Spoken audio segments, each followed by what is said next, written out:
Привіт всім! Це Марія Джойн. Дуже рада вас бачити знову на своєму каналі. Сподіваюся, що у вас все дуже-дуже сильно добре. Сьогодні без довгого інтро розкажу вам і покажу вам, як трішки персоналізувати, стилізувати свій канал на ютубі або свій інстаграм, додати в нього трошки графіки, трошки арту, трошки кольору у свою ізюмінку і зробити його не таким, як у інших. Сподіваюся, що воно вам буде корисне і що воно вам сподобається.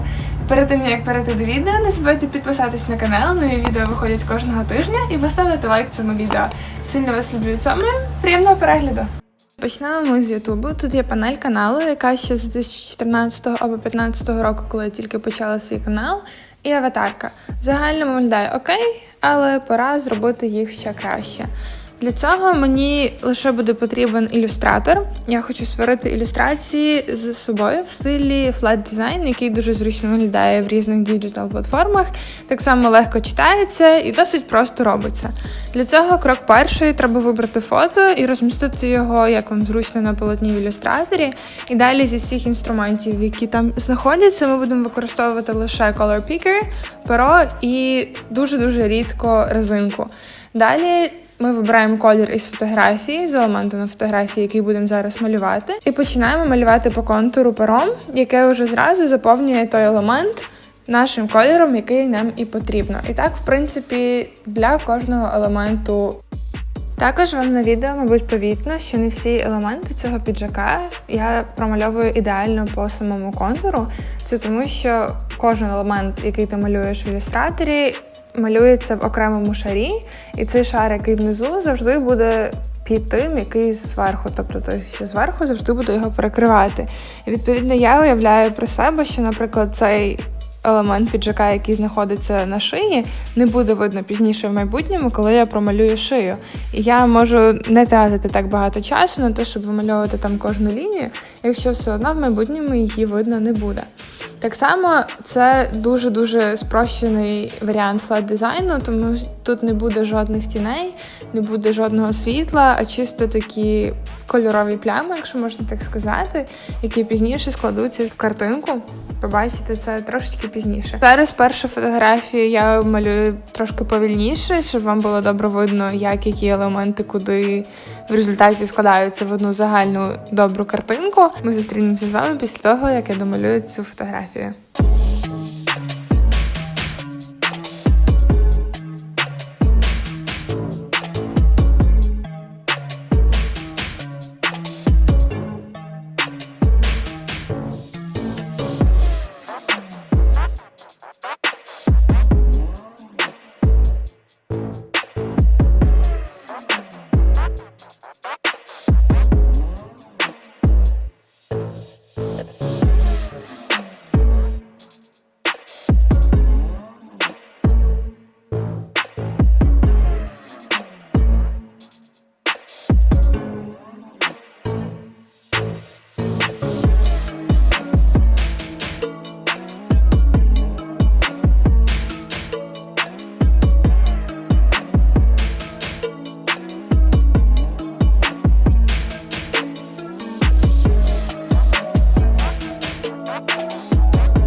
Тепер переходимо до другої фотографії. Для початку мені треба буде її обрізати, бо я хочу зробити тільки маленький елемент себе із неї, а не всіх друзів, які є на цій фотографії. В загальному для цього такого банеру каналу я підібрала 3 фотки, які досить різнопланові, як на мою думку, з різними моїми personalities, так сказати. І далі, в принципі, історія така сама, теж тим самим пером і тим самим color picker. Вибираємо колір і обводимо по контуру. Єдине, що з цією фотографією в мене руки в іншій позиції, як мені би хотілося, і я буду її робити тільки по пояс. Відповідно, пізніше буде видно, що я, в принципі, зі своєї уяви домальовую, як би я хотіла, щоб ці руки там стояли. Воно не мусить бути 100% ідеально, тільки так, плюс-мінус, щоб по пропорціях було видно, що це все окей.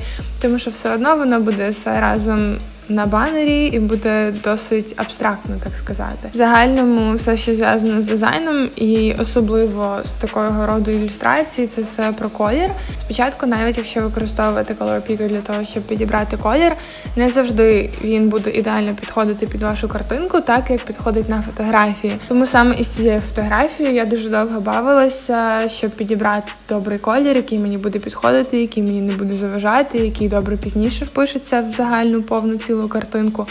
І це зайняло трошки часу, але в результаті я досить задоволена із результату.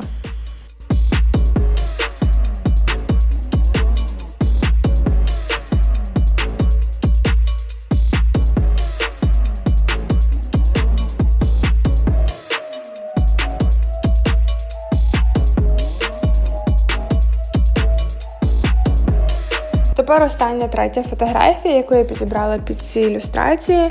Тут, в принципі, все йде по такому ж самому принципу, як і попередні дві. Тут є такий момент, що не завжди все на ілюстрації буде виглядати так само, якщо промальовувати його один в один з фотографією. Тому, наприклад, через це я не додавала в кінці сумку. Мені здавалось, бо з нею і краще буде.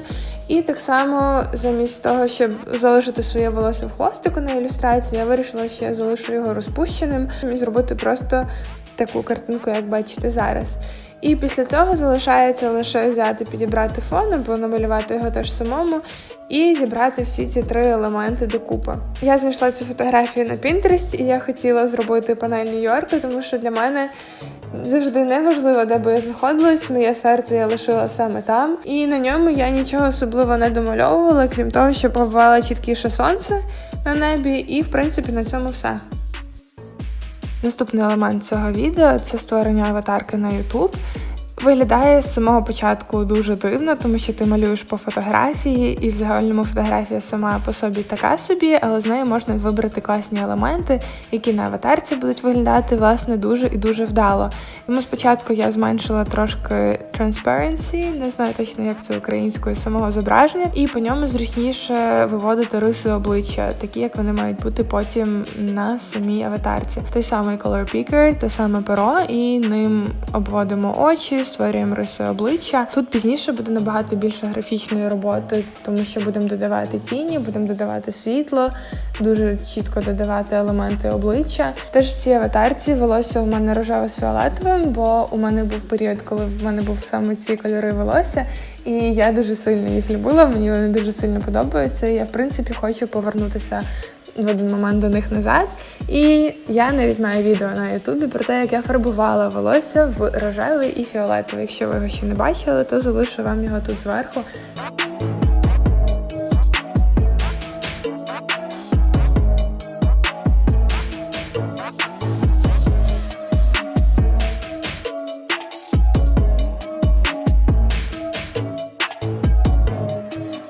Так виглядає тепер моя сторінка на YouTube-каналі, панель і нова аватарка. На фотографії панель була з різними рожевими відступами зверху і знизу. Це для того, щоб коли я завантажила її під всі виміри YouTube, вона в результаті виглядала так, як ви бачите зараз на скріні. Це вже кінець. Сподіваюся, що вам сподобалось це відео. Сподіваюся, що воно вам було дуже корисне.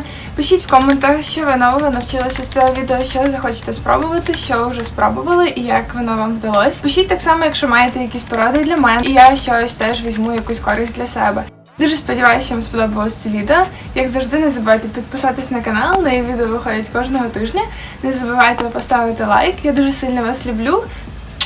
Цьому і міцно приміцно обнімаю і буду чекати вас на нових відео. Па-па! А в наступному відео розкажу, як робити дреди.